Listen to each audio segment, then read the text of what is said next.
Moin, ich bin Tillmann von der Radelbande. Das hier ist das neue Riso & Müller Multi-Tinker. Und Tinker heißt so viel wie basteln oder tüfteln. Also Multi-Tinker an vielem basteln vielleicht. Auf jeden Fall wollen wir in diesem Video einmal sehen, woran das Multi-Tinker alles bastelt, denn es könnte das vielseitigste Rad im Sortiment von Riso & Müller sein.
Die Multi-Modelle sind die Schweizer Taschenmesser im Sortiment von Riso & Müller. Das Multi-Charger habe ich euch im Jahre 2021 mal vorgestellt und habe es auch über einen längeren Zeitraum fahren können. Und auch das Tinker habe ich euch vor einigen Jahren mittlerweile schon mal vorgestellt. Und nun gucken wir uns also die Neuschöpfung, das Multi-Tinker an. Und wir werden dieses Rad nicht nur für ein paar wenige Wochen oder Tage fahren können, sondern für ein ganzes Jahr. Denn das hier ist unser neues Dauertestrad und ihr werdet es dementsprechend in ganz vielen verschiedenen Videos sehen. Ich werde euch ein Zwischenfazit geben und am Ende der Testphase, also Juni 2024, werden wir das Rad auch dann einmal schlussendlich bewerten. Also, wenn ihr das nicht verpassen wollt, wenn ihr dieses Rad in vielen Videos sehen wollt, dann abonniert jetzt auf jeden Fall einmal den Kanal. Und die Radelbande lebt auch von eurer Interaktion. Wenn ihr also den Daumen nach oben gebt, dann würden wir uns sehr darüber freuen und auch einen Kommentar hinterlasst, weil dann helft ihr, dass dieses Video möglichst vielen Leuten angezeigt wird. Vielen Dank. Und jetzt gucken wir uns das Rad mal ganz genau an. Normalerweise machen wir die Präsentationsvideos immer gleich, nachdem wir die Räder bekommen, weil dann sind sie noch schön sauber, dann haben sie noch keine Stellen, keine Abnutzung etc. Das ist bei diesem Rad hier jetzt anders, denn das ist gleich mit uns in Urlaub gekommen, kurz nachdem wir es abgeholt haben. Aber trotzdem kann man erkennen, dass das Design eindeutig Riso & Müller ist. Es ist geradlinig, es ist reduziert, wir haben hier dicke, auffällige Rohre und viele schwarze Akzente und diese schöne Grundfarbe Petrol. Es gibt das Multi-Tinker allerdings auch noch in zwei anderen Grundfarben, einmal in einem Mattschwarz und einmal in einem Weiß. Und diese Gepäckträger lassen sich dann auch noch für die mattschwarze Version in Currygelb bestellen. Was man eher selten sieht bei kompakten Longtails ist der Einsatz eines InTube-Akkus, weil der Rahmen normalerweise dafür keinen Platz bietet. Riso & Müller setzt es hier aber trotzdem in das Unterrohr und verdeckt den dann auch noch mit so einer schwarzen Kunststoffabdeckung. Das heißt, auf der einen Seite wird der Einstieg schön niedrig, der Schwerpunkt bleibt niedrig. An der Seite sieht man weiterhin den schönen Lack des Fahrrads und diese Kunststoffabdeckung sorgt im Nebenher auch noch dafür, dass der Lack beim Ab- und Aufsteigen nicht in Mitleidenschaft gezogen wird. Das Multi-Tinker gibt es mit zwei verschiedenen Schaltungsoptionen. Einmal einer Kettenschaltung und einer Nabenschaltung und dann auch mit Riemen. Und der ist ebenfalls clever integriert. Denn auf der einen Seite haben wir hier eine Abdeckung, die auch das Tragen längerer Röcke oder eines langen Mantels ermöglicht. Und dann wird der Riemen auch sehr intelligent geführt. Der wird hier nämlich, das könnt ihr sehen, hinter diese Abdeckung geführt. Und hinter dieser Abdeckung befindet sich dann eine Spannrolle, die den Riemen immer spannt. Und der Vorteil an dieser Konstruktion ist, dass man dadurch hier keine Rahmenöffnung braucht. Dadurch hat man eine höhere Stabilität des Rahmens und das sieht auch noch sehr interessant und sauber aus. Mit knapp 2 Metern Länge ist das Multi-Tinker etwa so kompakt wie ich oder wie ein modernes Mountainbike und lässt sich somit wirklich recht einfach parken und überall abstellen. Wenn man mal so ein bisschen von diesen Bügeln und dem Gepäckträger absieht, auf die ich gleich noch kommen werde. Und man kann das Rad, wenn man den Lenker so ein bisschen nach hinten dreht zum Beispiel, auch einfach auf einen Heckgepäckträger am Auto mitnehmen. Und Man kann das Rad sogar in einem Auto relativ einfach mitnehmen, da sich auf der einen Seite der Sattel natürlich reinschieben lässt, aber auch der Lenker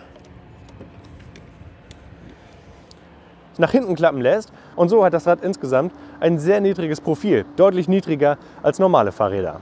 Ein Grund für diese Kompaktheit ist natürlich die Wahl von 20 Zoll Laufrädern. Und normalerweise ist das Multitinker mit Schwalbe Supermoto X Reifen ausgestattet, also mit normalen Alltags-Stadtreifen. In der GX-Option allerdings mit den Schwalbe Smart Sam Plus Reifen. Also richtig dicke Knollenreifen für das Urban City Family Longtail Cargo Bike. Ich frage mich ja, wofür GX steht. Für Geländecross? Die Reifen sehen auf jeden Fall ziemlich cool aus und haben uns auch schon bei der ein oder anderen Schotterstrecke richtig gute Dienste geleistet. Für die Bedienung setzt Riso und Müller beim Multitinker auf das smarte System. Das neue Bosch-System, das mit einigen Funktionen daherkommt, mit Integration von Apps etc. Und das ist halt so die Zukunft der Bosch-Motoren. Es ist ganz gut, das in diesem Rad schon zu sehen. Auf jeden Fall haben wir hier die LED-Remote, die immer mit dabei ist. Und dann gibt es die Wahl zwischen dem Intuvia 100, dem einfachen Display in der Mitte, oder diesem hier, dem Kiox 300, das dann noch so Späßchen wie Navigation zum Beispiel ermöglicht. Dieses Upgrade würde ich für 50 € definitiv empfehlen. Und dann kann man noch den RX-Chip mit auswählen, der GPS-Tracking und andere Dinge ermöglicht. Und somit ist das Rad IT-seitig gut ausgestattet. Bevor wir zu den Gepäckträgern und den Lademöglichkeiten kommen, sprechen wir mal über den eigentlichen Star dieses Fahrrads. Diese Tasche hier. Riso Müller nutzt den ansonsten verschenkten Raum, den viele Longtails gar nicht erst nutzen, und macht da eine richtig große Tasche rein. Die ist mit Reißverschlüssen ausgestattet, die dann auch hier noch mit so einem kleinen Schloss versehen ist, so ein kleines Zahlenschloss. Das hilft natürlich nicht wirklich, wenn jemand mit einem Messer oder so ankommt, aber Gelegenheitsdiebe werden davon definitiv abgeschreckt.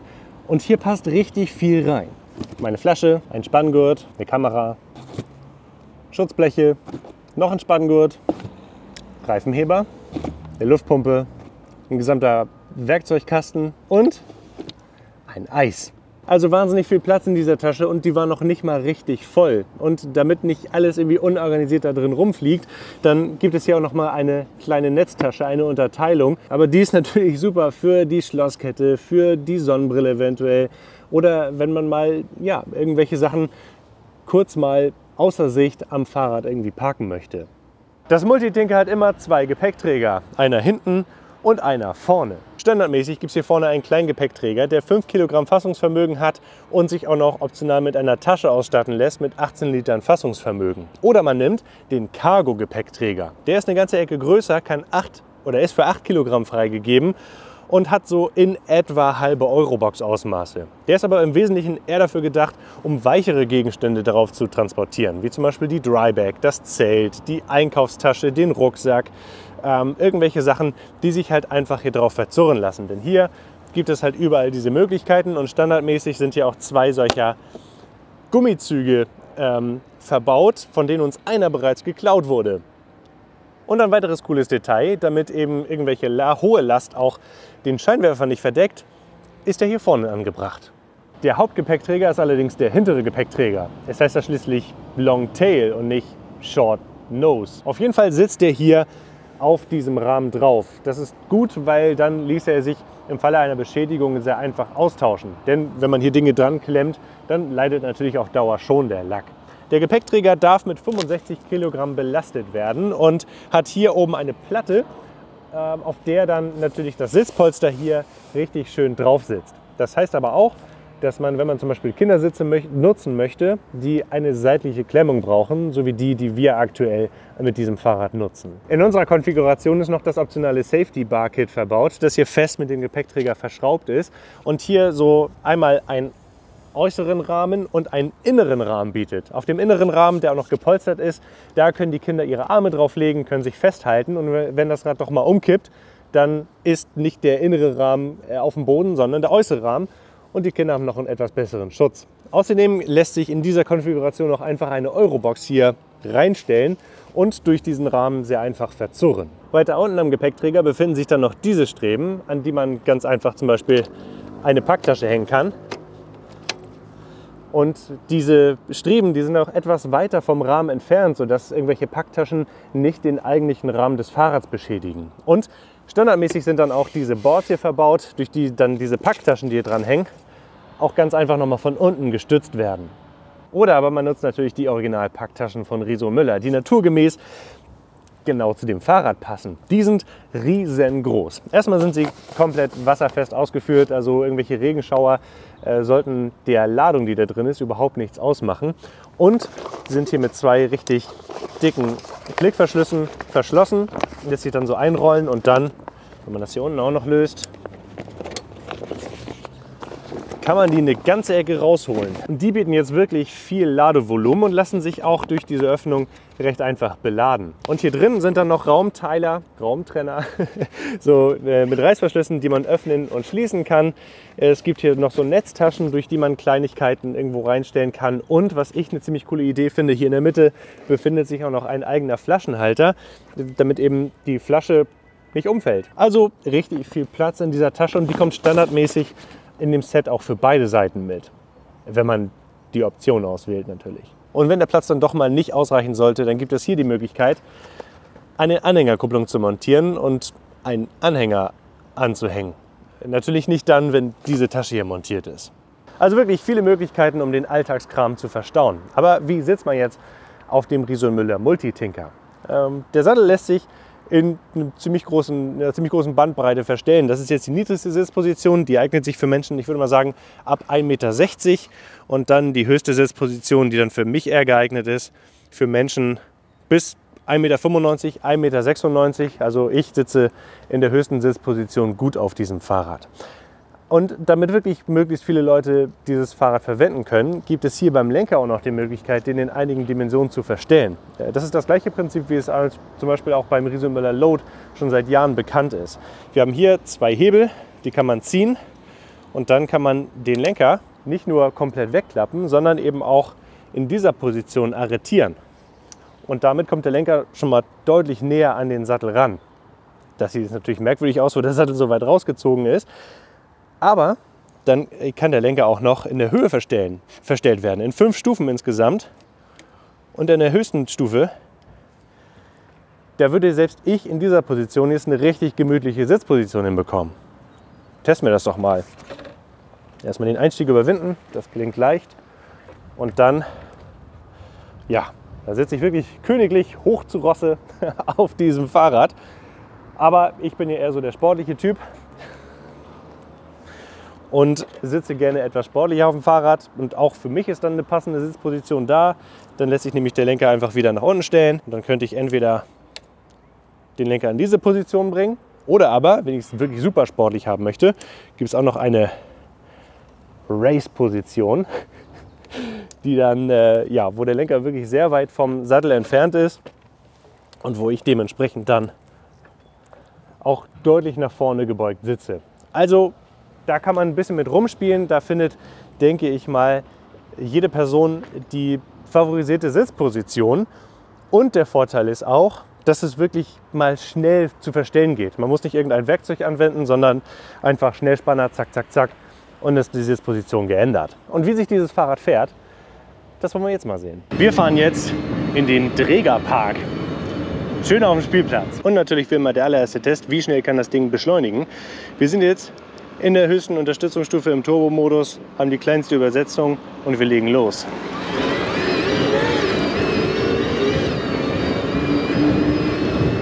Und 25 km/h. Das ist mir schon bei der allerersten Fahrt, bei den allerersten paar Metern aufgefallen bei diesem Fahrrad. Die Beschleunigung ist absolut grandios. Das mag an diesem großen Motor in Verbindung mit den 20 Zoll Rädern liegen, trotz der Enviolo, die ja nicht super effizient ist. Also ich glaube, mit der Kettenschaltung haben wir da einen richtigen Speedster. Der Motor klingt wie ein ganz normaler Bosch Performance CX, aber in Verbindung mit den Reifen gibt das Ganze so ein ziemlich sportliches, ja, einen ziemlich sportlichen Sound. Von der Sitzposition habe ich mir das jetzt so eingestellt, dass ich ein bisschen nach vorne gebeugt sitze, was aber auch auffällt, der Lenker ist ziemlich schmal und es passt nicht viel dran. Und natürlich wie immer wichtig, der Bergtest am mächtigen Jerusalemsberg. Also große Unterstützung, kleine Übersetzung und wir sehen, wie uns der Motor dort hochträgt. Beschleunigen jetzt auf 23 km/h, recht hohe Trittfrequenz, so wie ich halt im Alltag fahre. Ein kleines Eichhörnchen. So, jetzt wird es hier steil. Er reduziert auf 20 km/h, 19, 18 und so von der Leistung 237 Watt, 100 Watt, 17 km/h. Also dieses Gefühl, das täuscht nicht. Dieser kräftige Motor in Verbindung mit dem relativ leichten Fahrrad und dem 20 Zoll Hinterrad ist schneller, glaube ich, als bisher jedes Testrad, was ich mit dem gleichen Tester hochgefahren bin. Auf so einer glatten Strecke wie hier, da kann man das Fahrrad jetzt mal ein bisschen in die Kurve lehnen. Und auch der Abstand zum Boden ist mit den Pedalen groß genug. Und das Fahrrad lässt sich insgesamt sehr natürlich einfach in die Kurve lehnen. Auch mal kurz freihändig zu fahren, ist mit diesem Setup kein Problem. Also es neigt überhaupt nicht zum Aufschaukeln oder so, sondern rollt wirklich ohne weiteres stoisch geradeaus. Also ich habe auch festgestellt, der Turbomodus ist gar nicht unbedingt notwendig. Wir sind in der Regel hier in dem Automodus unterwegs, in dem automatischen adaptiven Modus, der die Motorunterstützung immer so anpasst, wie es tatsächlich gerade notwendig ist. Jetzt hier so ein bisschen Offroad. Das ist hier schon echt cool. Also gerade diese GX-Reifen, die vermitteln viel Vertrauen auf solchen Untergründen. Immer runter. Ah, die Bremsen sind gut. Also es ist eine echte Spaßmaschine. Und jetzt hier auch solche Steigung. Da muss man ein bisschen runterschalten, aber man kommt echt super entspannt mit der Motorunterstützung hoch. So Kinder, gut festhalten. Gleich kommt der Bremstest. Aus 25 km/h, nicht ganz so kräftig wie mit den normalen Mitarbeitern. Und der Bremstest wird am Anfang dieses Zauns sein. Und ja, wie war das für euch? Gut. War gut. Also das Hinterrad ist ein bisschen gerutscht. Hier, das waren jetzt 3 Meter, also völlig akzeptabel. Was die Bremskraft oder die Kraft auf der Straße dann nachher tatsächlich so ein bisschen reduziert, könnten natürlich die Offroad-Reifen sein. Also ich glaube, mit den Schwalbe Supermoto X hat man da noch ein bisschen kürzeren Bremsweg, zumindest auf Asphalt. So, noch hier Longtail typisch, enge Kehren sind für dieses Rad wirklich überhaupt kein Problem. Was ich auch finde, die Übersetzung, die Grundübersetzung, jetzt hier bei der Enviolo, die ist sehr angenehm. Also ich würde mal sagen, man kommt bei einer Geschwindigkeit von 45 km/h hat man eine recht hohe Trittfrequenz. Also sollte dieses Rad nochmal als S-Pedelec kommen, dann würde es auch funktionieren. Aber die Grundübersetzung nach unten hin, die ist auch sehr angenehm, sodass man auch stärkere Steigungen selbst mit der Enviolo hochkommt.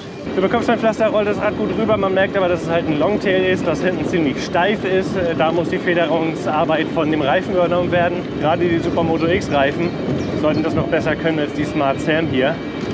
So, hier bei Unebenheiten macht die Federgabel einen echt guten Job.